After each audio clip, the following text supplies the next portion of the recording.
إنني قد نزلت لمعاوية بن أبي سفيان عن خلافة المسلمين، فوالله ما أحببت أن ألي من أمة محمد مثقال حبة من خردل تراق فيها قطرة دم من مسلم. فعودوا إلى دياركم يرحمني ويرحمكم.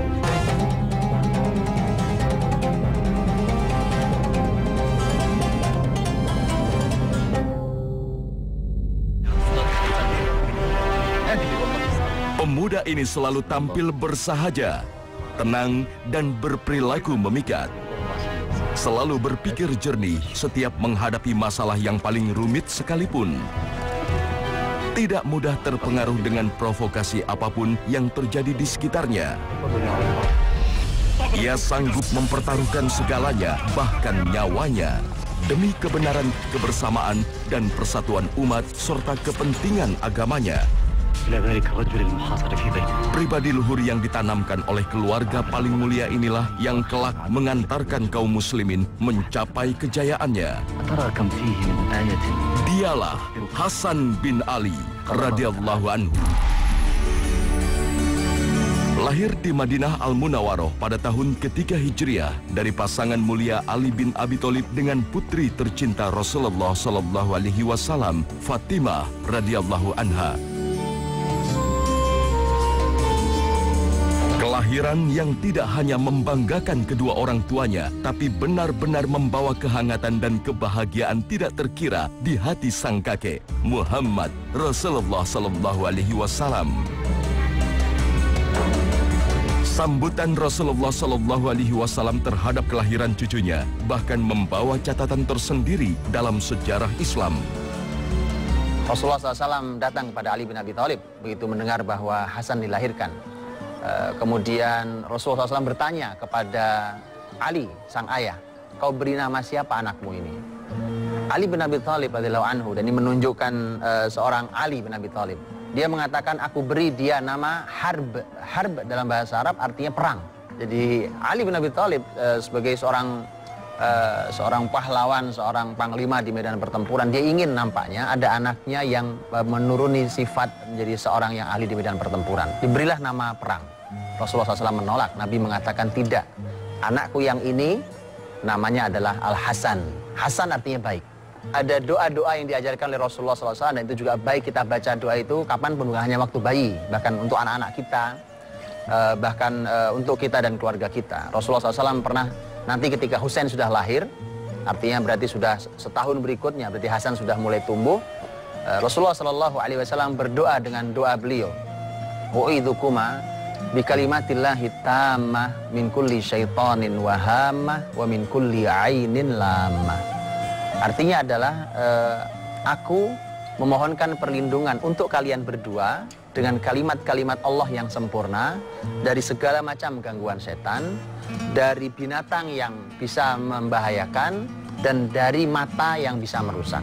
Tiga hal yang dimintai perlindungan ini buat kita sangat manfaat hari ini. Itulah kita ambil umpamanya, tidak usah setan, tidak usah mata, kita bicara binatang saja. Hari ini bahkan nyamuk bisa membunuh orang hari ini. Maka dari itu ini doa yang sangat bermanfaat, dan Rasul mengatakan, aku berdoa begini bagi Hasan dan Husain karena dulu ayah kami Ibrahim, Nabiullah Ibrahim alaihissalam juga membaca doa ini untuk kedua putranya, yaitu Ismail dan Ishak. Sebagai cucu pertama Rasulullah sallallahu alaihi wasallam, Hasan tumbuh dan berkembang dengan nilai-nilai agama yang luhur. Tidak pernah tercemar oleh kepentingan dunia. Ia selalu menjadi pelipur Rasulullah sallallahu alaihi wasallam. Maka kehangatan dan sentuhan Rasulullah sallallahu alaihi wasallam selalu menyertai di masa pertumbuhan Hasan. Di balik kasih sayangnya yang begitu mendalam, Rasulullah sallallahu alaihi wasallam tetap tegas menyikapi cucunya jika berlaku salah meskipun masih kecil. Ketika suatu hari Hasan masuk ke Masjid Nabawi, di Masjid Nabawi ada kurma menggunduk, kemudian di sana ada sahabat-sahabat Nabi, kemudian ada Rasulullah SAW, kemudian ada Hasan datang, masuk ke masjid, melihat kurma seorang anak kecil. Dia ingin sekali, dia ngambil satu kurma, kemudian dia masukkan ke dalam mulutnya, dia makan kurma itu. Kemudian oleh Nabi dikejar, didatangi, dia lari, dikejar oleh Nabi SAW, Begitu ditangkap oleh Nabi SAW, kemudian Nabi SAW mengatakan kah, artinya buang. Kemudian Hasan tidak membuang korma itu. Oleh Nabi dipukul-pukul sedikit rahangnya supaya dikeluarkan, tidak juga dikeluarkan oleh Hasan. Nabi SAW akhirnya memasukkan jarinya ke dalam mulut Hasan. Dimasukkan, kemudian diambil dengan sedikit dipaksa tentu, diambil kemudian dibuang oleh Nabi SAW. Di hadapan Hasan dan di hadapan para sahabat yang menyaksikan di Masjid Nabawi. Sahabat bertanya, tentu sahabat bertanya, ya Rasulullah, kenapa kau lakukan itu? Nabi SAW berkata pada Hasan, "Ama ta'alam ya Hasan, tidakkah kamu tahu wahai Hasan, bahwa kita ini adalah keluarga yang tidak boleh memakan harta zakat dan sedekah." Karena dalam syariat Islam, bahwa Rasulullah Muhammad SAW dan keturunannya Ahlul Bait tidak boleh makan harta zakat dan sedekah. Nah, dan korma itu adalah korma zakat dan sedekah. Rasul sangat sayang pada cucunya. Suatu hari Nabi SAW khutbah Jumat. Itu khutbah Jumat di mimbar beliau. Untuk mimbar beliau ada beberapa tangga. Itu beliau khutbah di mimbarnya. Kemudian terlihat Hasan dan Husain lewat di antara jamaah Jumat ketika itu. Disebutkan dalam sejarah dia berpakaian warna merah-merah. Nabi hentikan khutbah sebentar, kemudian turun dari mimbar, diambil kedua cucunya itu, dan disebutkan dia berjalan sekali waktu jatuh, namanya anak kecil, kemudian dibawa ke mimbar. Nabi SAW mengatakan bahwa innama amwalukum wa auladukum fitnah. Ini ayat bahwa sesungguhnya harta kalian, anak-anak kalian bisa menjadi fitnah. Seperti aku hari ini ketika melihat mereka berjalan berdua, kemudian dengan lucunya mereka berjalan itu, aku tidak tahan untuk akhirnya menghentikan khutbahku sementara untuk mengambil mereka.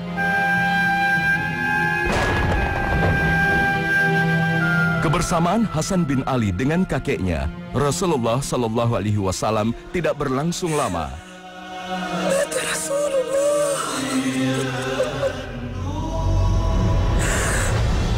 7 tahun kemudian, pada tanggal 12 Rabiul Awal tahun 11 Hijriah, Rasulullah Shallallahu Alaihi Wasallam wafat sekaligus mengakhiri tugas kenabiannya. Inilah masa yang paling menyedihkan bagi kaum muslimin. Hasan bin Ali seakan kehilangan induknya. Namun didikan kedua orang tuanya dan sentuhan langsung tangan Rasulullah Shallallahu Alaihi Wasallam membuat dirinya tetap tegar. Inilah ketetapan Allah Subhanahu Wa Taala kepada seluruh manusia, termasuk kepada seorang nabi. Tanpa Rasulullah Shallallahu Alaihi Wasallam, Hasan kemudian dibesarkan kedua orang tuanya. Ketegasan dan kelembutan sang ibu dan jiwa kesatria serta kedalaman ilmu sang ayah mengalir dalam darah Hasan. Dengan kebersihan jiwanya dan kejernihan pikirannya, Hasan kecil mengamati segala peristiwa di masa Khalifah Abu Bakar As-Siddiq yang berhasil menyatukan kembali kaum muslimin dari perpecahan akibat gerakan kaum murtad. Hasan juga terus belajar dari peristiwa-peristiwa di zaman Khalifah Umar bin Khattab.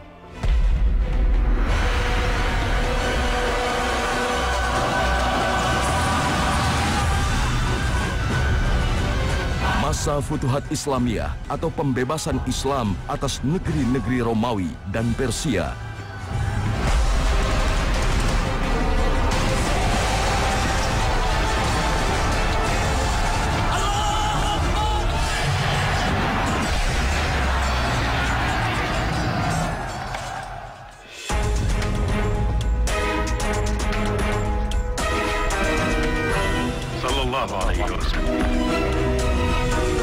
Pelajaran-pelajaran inilah yang mendorong dirinya menjadi mujahid yang tangguh.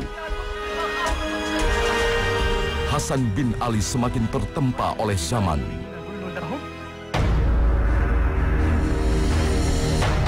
Hingga akhirnya sebuah peristiwa yang membuat kaum muslimin terkoyak terjadi di akhir kekhalifahan Utsman bin Affan.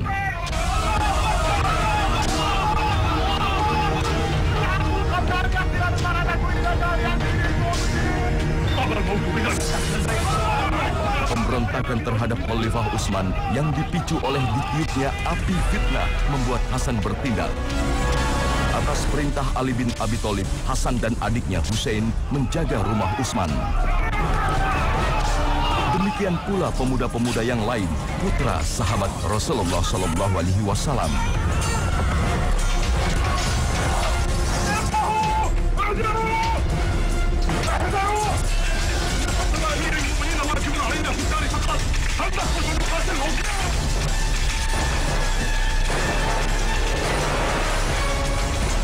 Maka ketika aksi para pemberontak tidak bisa lagi dibendung, terjadilah kekacauan di kota Madinah. Hasan dan sahabat lainnya tidak mampu menghadang kawanan pemberontak yang menerobos pintu rumah Utsman dan membunuh sang khalifah.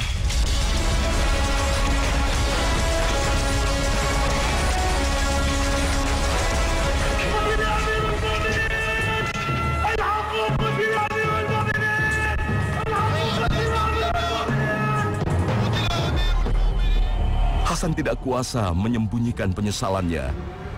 Sang ayah, Ali bin Abi Thalib, sempat murka pada dirinya karena tidak berhasil menjaga Khalifah Utsman. Aina difa'ukum an khalifatil muslimin?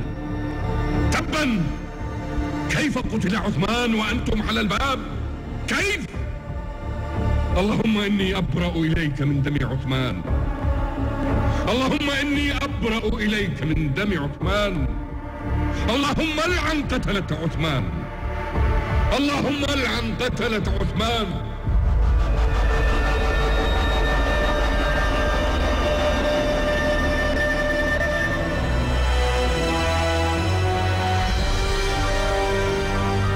Peristiwa demi peristiwa terjadi di depan mata Hasan.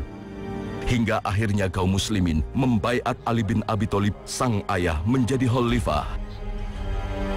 أنا طلحة بن عبيد الله القرشي التيمي أبايع عليا بن أبي طالب أميرا للمؤمنين على كتاب الله وسنة رسوله. نبايع عليا بن أبي طالب أميرا للمؤمنين. Situasi Madinah yang tidak lagi kondusif membuat Khalifah Ali bin Abi Thalib memindahkan pusat kekhalifahan ke kota Kufah. Di kota Kufah, kaum muslimin kembali bersilang pendapat soal penyelesaian peristiwa pembunuhan Khalifah Utsman bin Affan. Perselisihan terjadi antara Ali bin Abi Thalib dan Muawiyah bin Abi Sufyan. Selisih pendapat yang terus meruncing hingga dimanfaatkan oleh para penebar fitnah.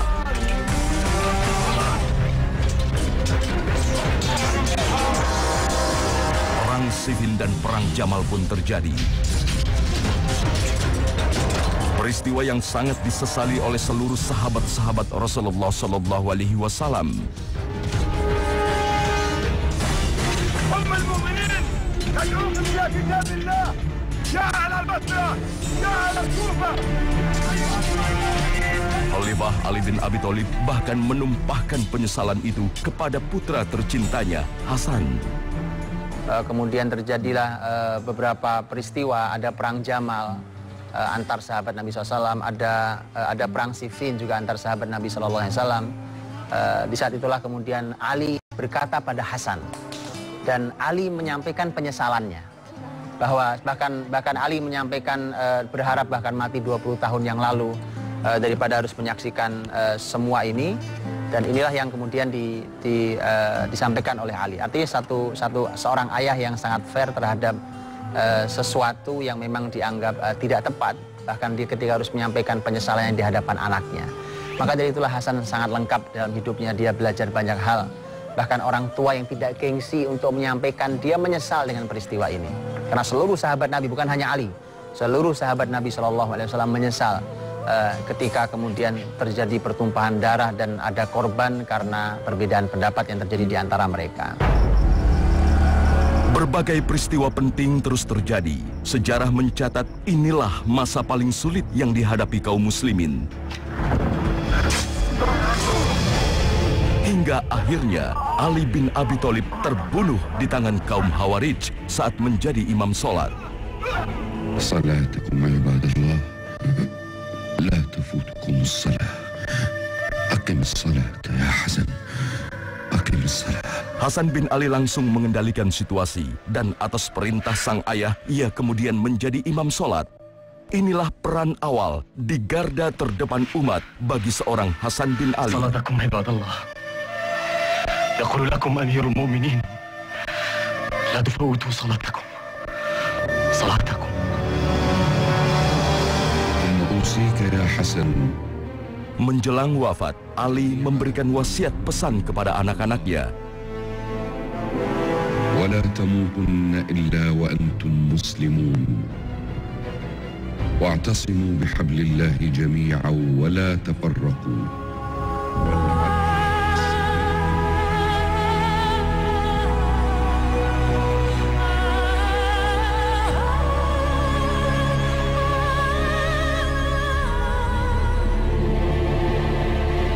Kaum muslimin pun kemudian membaiat Hasan bin Ali sebagai khalifah.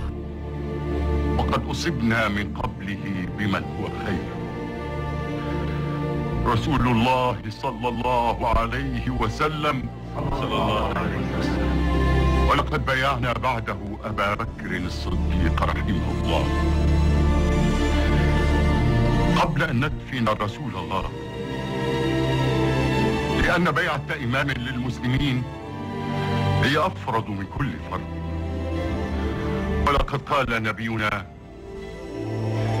من مات وليس في عنقه بيعة فقد مات ميتة الجاهلية ولن نجد بعد علي بن أبي طالب خيرا من ابنه الحسن سبط محمد وريحانته وسيد شباب أهل الجنة وها أنا قيس بن سعد بن عبادة أبايع الحسن بن علي أميرا للمؤمنين كما بايعت من قبله أبا بكر وعمر وعثمان وعليا.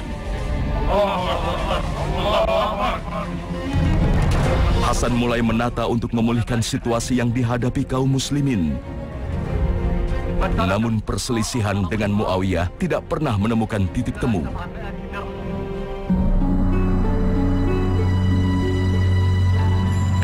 Hasan pun berpikir keras, situasi semacam ini sama sekali tidak menguntungkan kaum muslimin. Bahkan bisa menjerumuskan kaum muslimin ke lubang perpecahan yang semakin dalam. Melihat situasi Syam yang terlihat stabil, Hasan segera mengambil langkah radikal. Persatuan umat muslimin jauh lebih penting di atas segalanya.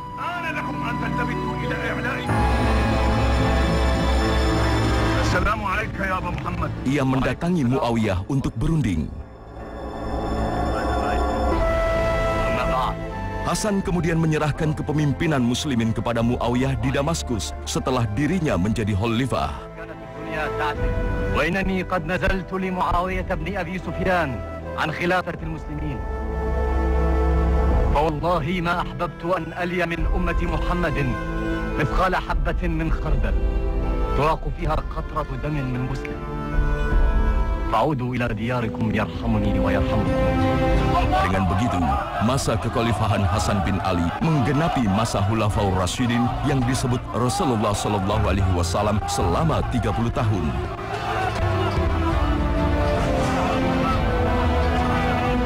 Langkah besar Hasan bin Ali menyerahkan kepemimpinan menjadi awal dari persatuan umat. Inilah masa yang dicatat sejarah Islam sebagai Amul Jamaah atau Tahun Persatuan. Hal ini sekaligus menjadi bukti kebenaran dan kenabian Rasulullah SAW yang menyebut sang cucu tercinta ini kelak akan menjadi pemersatu umat. Kalau tidak ada karya yang lain dari Hasan kecuali hanya ini, yaitu menyatukan umat, maka ini adalah karya besar itu. Ini adalah kebesaran itu. Dan ini yang disebut Rasulullah SAW. Inna bni hadha, yaitu Hasan, sesungguhnya anakku ini, inna bni hadha sayyid. Sesungguhnya anakku ini adalah seorang pemimpin, seorang tokoh. La'allallah an yusliha bihi ta'ifataini azimataini minal muslimin. Dan kelak mudah-mudahan Allah Subhanahu wa taala dengan keberadaan dia mendamaikan dua kelompok muslimin yang sedang.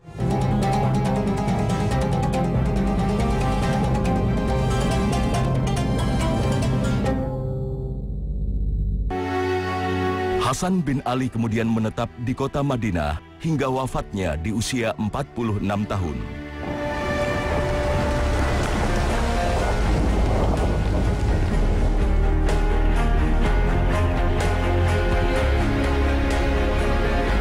Keputusan dan langkah yang diambil Hasan bin Ali benar-benar menjadi tonggak awal bagi penyebaran Islam ke Asia, Afrika, hingga ke Eropa. Rahimahullah Hasan bin Ali.